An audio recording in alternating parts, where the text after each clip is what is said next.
Something old, something new, something borrowed, and something owed. It's a lot of money. In the ballpark of $50,000. 5 couples thought they'd be getting married this year at a winery in Yamhill County. Obviously, COVID-19 had some other plans. Now, why they can't seem to get their money back. It's a hit, for sure, and it's disheartening. A day into Oregon's special session, how some leaders today are trying to make it harder for cops to get away with breaking the rules. And we asked, and he delivered. It all started with a road trip 25 years ago. Now, his collection is to infinity and beyond. Here's the story. You got a friend in me. You got a friend in me. Hey, what's up, guys? I'm Dan Haggerty. Welcome to the story. I want to start tonight by singing, obviously, sorry about that, but also for thanking the loyal fan base, the people who, they keep growing every single night, but I will say the people who write in every night, make sure that we're doing our job and covering your city the way that you deserve. You've been with us since the beginning, I mean, for better, for worse, for richer, for poorer, on Facebook and Instagram, email and Twitter with the hashtag #HeyDan. Do you have the rings? Good, because I want to start tonight by talking about weddings. Happiest day of my life, honestly. I mean, that's the goal, right? Well, you know, until a little global pandemic decides to crash the party. Unfortunately, COVID-19 loves a good wedding weekend. And when it comes to attendance, bigger the better. Large groups of people traveling from all over the country to be together, dancing, eating, and potentially spreading a deadly virus. Kristen Severance talked with some couples all set to tie the knot in Oregon's wine country before this whole mess happened, but they decided to postpone. And it turns out making that call only created more problems. Yamhill County, Oregon is home to 80 wineries and 200 vineyards, the spot where 5 couples we interviewed thought they'd be getting married in 2020. But like so many things, COVID-19 ruined their plans. And they say the venue, Youngberg Hill Inn and Winery, has not made things any easier. All right, everyone, thank you so much for joining me. Let's start with how much money each couple is out right now. If you could please just hold up your sign. 5 couples from all over the country out more than $50,000. Wow, okay. They all connected on social media. All had very similar experiences with a family-owned winery and site manager Nicolette Bailey. So it was really, I think, affirming for all of us to get together and just recognize that we're not alone and we're not crazy. They contacted KGW after weeks or months of back and forth emails with Youngberg Hill. No agreement on refunds or partial refunds. They said they weren't able to move the wedding to next year without paying thousands more, or they were told they canceled the wedding when they didn't. Hillary and Halsey live in San Antonio, Texas. They were supposed to get married in August. We just can't have our wedding per the contracted amount of people and the guests. Not to mention, we want all of our guests and family to be safe. And we're just not able to do that this coming August. Allie and Alec just moved to Oklahoma. They were supposed to get married there May 30th, when Yamhill County was in Phase 1. That meant no large gatherings over 25 people. They said moving it to the same day in 2021 would have cost an additional $8,400. And there's so many people who are being so amazing throughout all of this. That it's just like, it really makes me sad to realize that there are people out there who are taking advantage of it, specifically for like financial motivation. Jasmine and Patrick live in Portland. They had a wedding scheduled at Youngberg at the end of July. It's a lot of money. I mean, we're currently living with his parents to save up money for, you know, the wedding itself as well as a house. So to be out that amount of money is, you know, it's a hit for sure. And it's disheartening. Dawn Holden's stepdaughter was also supposed to get married in July. She's been acting as the liaison between the couple and Nicolette. Of course, they would love to get married July 31st. Don't get me wrong. But with just knowing it's the risk doesn't outweigh the reward. And Michaela and her fiancé Mark were set to say I do at the end of August. But with her guests having to fly from the East Coast, she said she felt pressured to cancel. And there was really no awareness of it. Very, very aloof.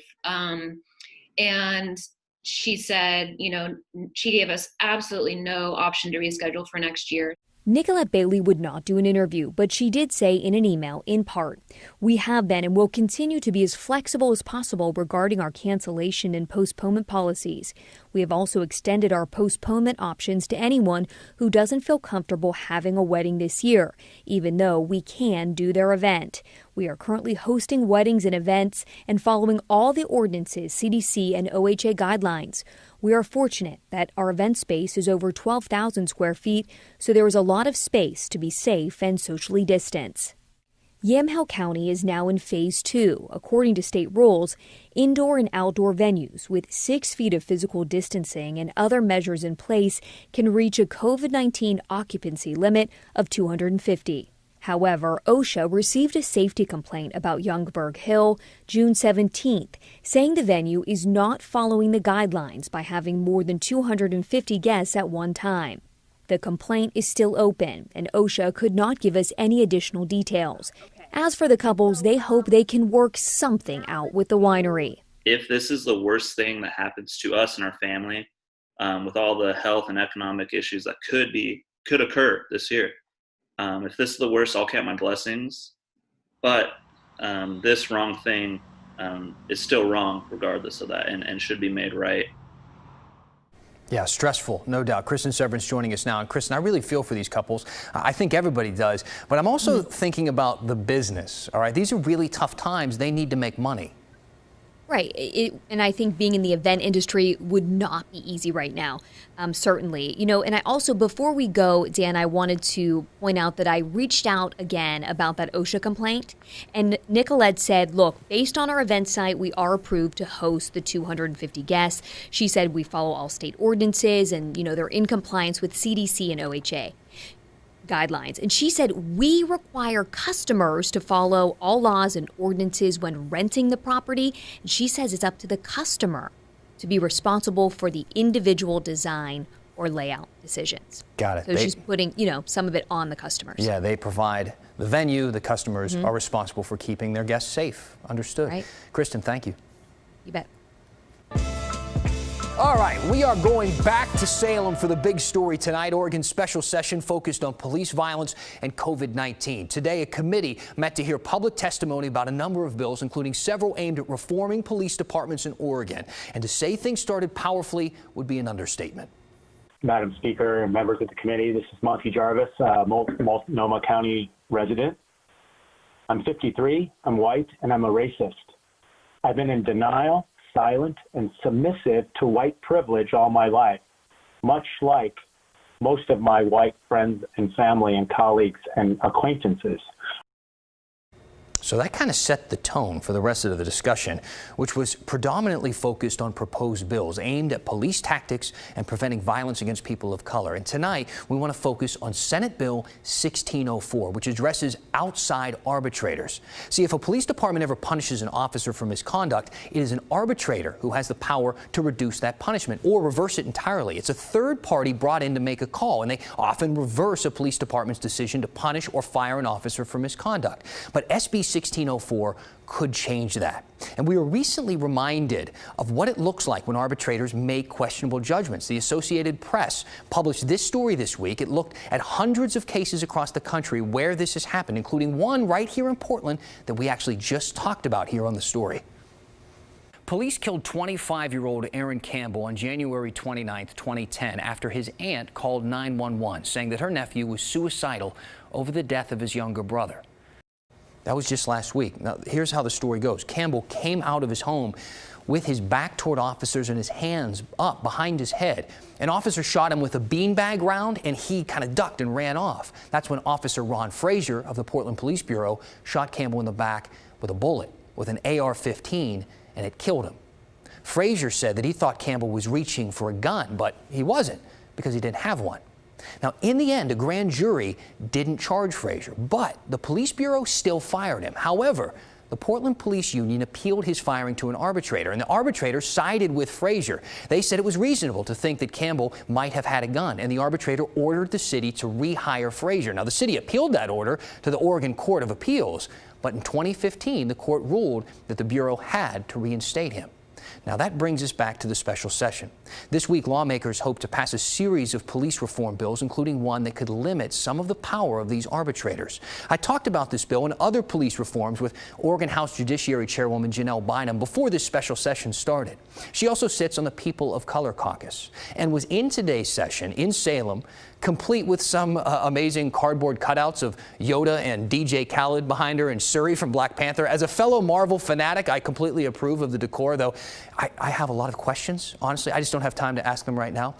Meanwhile, in my discussion with Representative Bynum, she mentioned officers often receive payouts to avoid a court battle over their termination.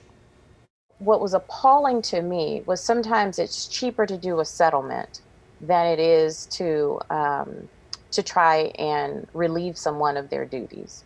And that to me feels wrong. The public is paying for that. The public doesn't have any trust in that person. And oh, by the way, the other cops on the force don't like a bad cop either. So it makes no sense to me why we keep spinning our wheels on this. It makes no sense. And we have seen this exact scenario play out in Portland fairly recently. In 2017, Police Sergeant Greg Lewis was fired for reportedly telling other officers, if you come across a black person, just shoot them. This was just a few days after Portland police shot and killed a black teenager named Quantus Hayes. And just like Frazier, Lewis appealed his firing to an arbitrator. But instead of the arbitrator ordering that the police bureau reinstate Lewis, the city instead went ahead and gave him a $100,000 settlement to retire. During today's hearing, members of the community were allowed to speak. A member of the Oregon Fraternal Order of Police broadly took issue with the language in some of the police bills, while State Senator James Manning Jr. called in to say that they don't go far enough. Now, we're going to play some of those remarks for you now. You're going to hear from police first, then Senator Manning. Listen here. I want to stress our willingness to be part of the ongoing discussion that needs to occur. On behalf of the Oregon FOP, I've reached out to multiple members of the legislature about the Oregon FOP's willingness to confront the issues that need to be confronted in that state and work on continuing to make Oregon's law enforcement amongst the most ethical and professional in the state of Oregon. I am concerned about the lack of response to that, about our willingness. And it makes me wonder if we are doing the right thing by rushing through. These bills are but a start. They are accountability bills. I agree with some of the speakers. They do not go far enough. I think that some of them are watered down, and we need to revisit a number of those. We need to do more. I'm looking forward to working in the work group when we move forward. Madam Co-Chair, Mr. President, thank you for your time. This is a good bill, should pass. So this is where the conversation is right now. Now, Portland's very own police union has resisted some early decisions by Mayor Wheeler to reform or even defund police, like, for instance, removing student resource officers from school. But City Council is full steam ahead on discussions around SB 1604. They released a statement saying, in part, we want to thank members of the POC caucus for their support over the last 2 years for police accountability through the arbitration process. This bill is a critical piece of much broader and needed reforms.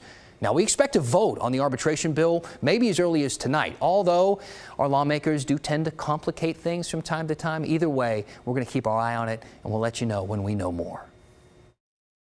1992 was a simpler time. I like big butts and I cannot lie. We were all blasting that through our Walkmans. Batman Returns was the #1 movie in America. Meow. And the Trailblazers had their own song. Oh, and we were in the finals. Unfortunately, it was against the '92 Bulls. If you don't know how that ended, well, we're going to take a trip into the KGW vault for a sad walk down memory lane when the story continues. All right, welcome back, everybody. Thank you for writing in and commenting and asking us questions using that hashtag #HeyDan or emailing us at thestory@kgw.com. As I've been saying, so many comments and emails and all the correspondence we've been getting have been about wearing masks. And obviously, it's required now in 7 Oregon counties and tomorrow across the entire state of Washington. So with that in mind, I want to read this tweet from George Morris. He wrote, as a nurse, it was amazing to see everyone cheering us on and calling us heroes. But Everyone can be a hero right now by wearing a mask. We need more heroes. Wear a mask. So hey, don't take it from me. Take it from Nurse George. Wear a mask. Thank you, George.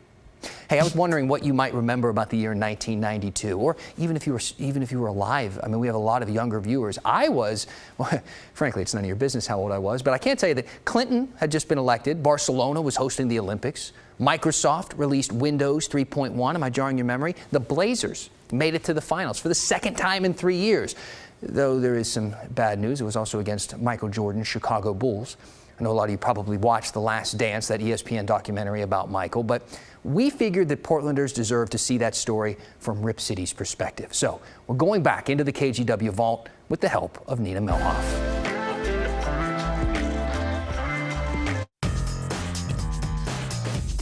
$1992. It was the time of Walkmans and bum equipment clothes and hammer pants. Dudes rocked Cosby sweaters, little did we know. Newscasts looked like this. Look, there's Brenda. Technology was primitive. Better put those antennas up, kids. But boy, was it a good time to be a Trailblazer fan. Signs in every edition of the Oregonian. And this hot jam was rockin' local radio.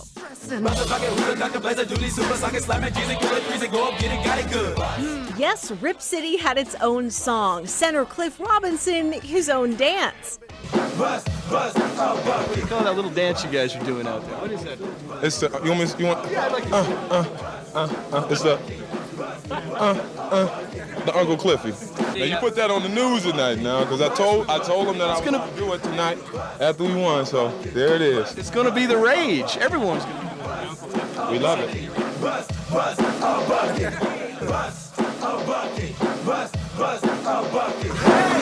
The Blazers had just beat the Jazz to go to the NBA Finals, taking on the dreaded Bulls and Michael Jordan. Yes, even then we knew it was a long shot. Jordan had just won his first championship the year before. But we had Clyde the Glide Drexler, Jerome Kersey, Kevin Duckworth, Buck Williams, Terry Porter, and Uncle Cliffy, and we're making a run for it. Today, the Moda Center fits nearly 20,000. 1992's Coliseum, just 12,000 seats, every one precious. Today's Oregonian carries a dozen or so ads offering tickets for sale. We even got an ad faxed to us here at the station. 2 tickets, section 25, 12 rows back, sold to the highest bidder. Front row seats went for $1,000. The nosebleed section normally goes for $9.50.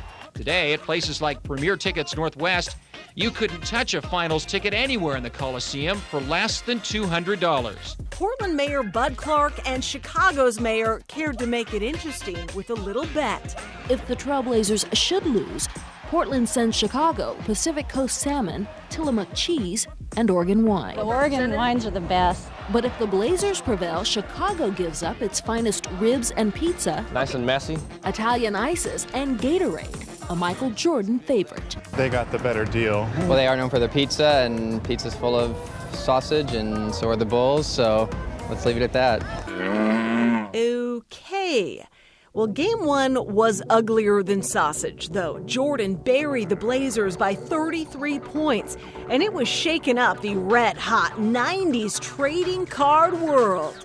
But this man hasn't proven as popular in Portland's sports card stores as of late. It isn't just that Michael Jordan's cards are so expensive, it's that Blazer fans are sort of mad at him. People are unhappy because he's playing too well. But game 2 was all ours. It would go like this, back and forth, till game 6 when it was do or die. A Portland cabbie, but when it's game time, Dawson settles in for the action. Made famous for pulling over downtown to watch on a transistor TV. Might as well just relax. It's going to be a long game. Win or lose, you know Dawson will be there next time for the Blazers. After losing Game 5, the team returned to Chicago, and the TV cliches ran thick and fast. This is a team that has its back to the wall, all right, but what's worse is they're being offered a blindfold and a cigarette. There's a fat lady out there somewhere loosening up her vocal cords, and there's probably a bunch of buzzards circling their hotel. Make no mistake, the Blazers are a team on the brink of extinction.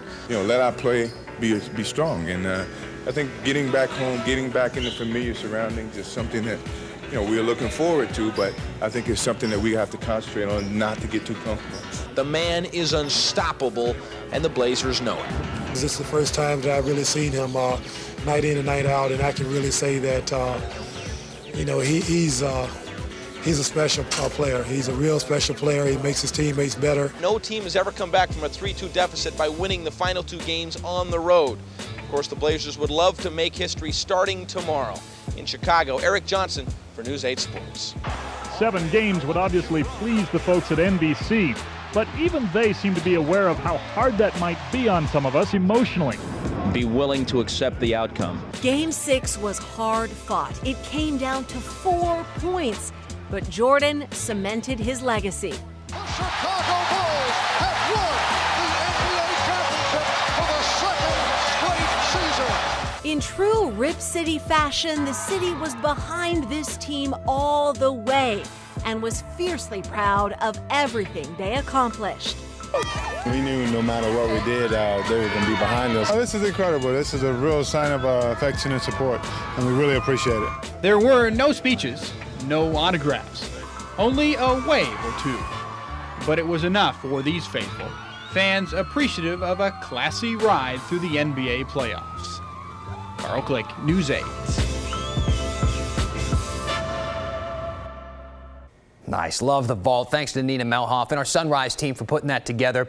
We're always looking for excuses to dive into the KGW vault. We got videos and pictures, honestly, going back decades in Portland's history. So hit us up. Use that hashtag HeyDan. Send us an email. Send us your ideas for what you think we should go down there and look around for. We'll do our best to find it. You can also email us again at thestory@kgw.com. And right now is a pretty good time to send those in, because after the break, we're going to read some comments. But look, before we go, I don't know if you were watching earlier this week when a viewer wrote in about a guy in Almsville with a Buzz Lightyear collection.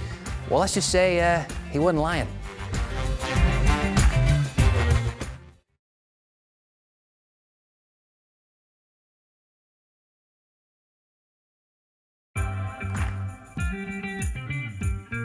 Dan, I really like your show, but how about talking about more stuff in areas of the state besides just Portland? The rest of us have cool stories as well. For instance, there's a cool guy in Almsville who collects Buzz Lightyears. Humbly submitted. Just a thought. Gus, my man, no need to be humble. That is a great story. I want to know a lot more about this guy. Something tells me it's you. Like, has he been collecting since the very first movie, or did he get involved several movies in? Is he an ex-Pixar executive, maybe? Does he have a kid, or is the collection all his own? I have a lot of questions, and Gus, I hate to disappoint you, but tonight I don't have a lot of those answers. All right, well, I can't tell you I have those answers now, and they are keeping Almsville weird tonight. Gus Bedwell, true to his word on Tuesday's show, indeed knew a guy with a Buzz Lightyear collection. That guy just so happened to be him, and he has photos to prove it. Toy Story hit theaters in 1993. He told me he's been collecting since 1995. It started on a road trip from Texas to the Northwest when he stopped with his wife at McDonald's for every meal on their 2.5-day journey up here. They ordered a Happy Meal every time they wanted to get the toys. He says he still has the Buzz toys, and the wife, actually, Kimberly, of 26 years. Now, Gus has more than 500 toys all over his house. That, people, is how it's done. Never go halfway, all right? If you're going to do something, do it big. If you're keeping Almsville weird, or Portland, or Vancouver, or anywhere, let us know. Use that hashtag HeyDan, or email us at thestory@kgw.com. We started kind of teasing that story at the very beginning of the show, and Gus hit me up on Facebook, and he said, hey, you rock, my friend. Thank you for showing off the Buzz Lightyear collection. You definitely got a friend in me. And I told him, hey, stick around. We're going to do a bigger story at the end of the show. He said, awesome. My family is so embarrassed. This makes my dad heart glow with pride. Man, I'm happy to embarrass your family. Great. As you know, that You Got a Friend in Me, I kind of started off the show singing that. And Judy wrote in and said, hey, Dan, don't sing. It's not becoming. And we have your back for what's becoming. To that I say, thank you for being with us tonight. The story is back tomorrow. The news at 6:30 is next.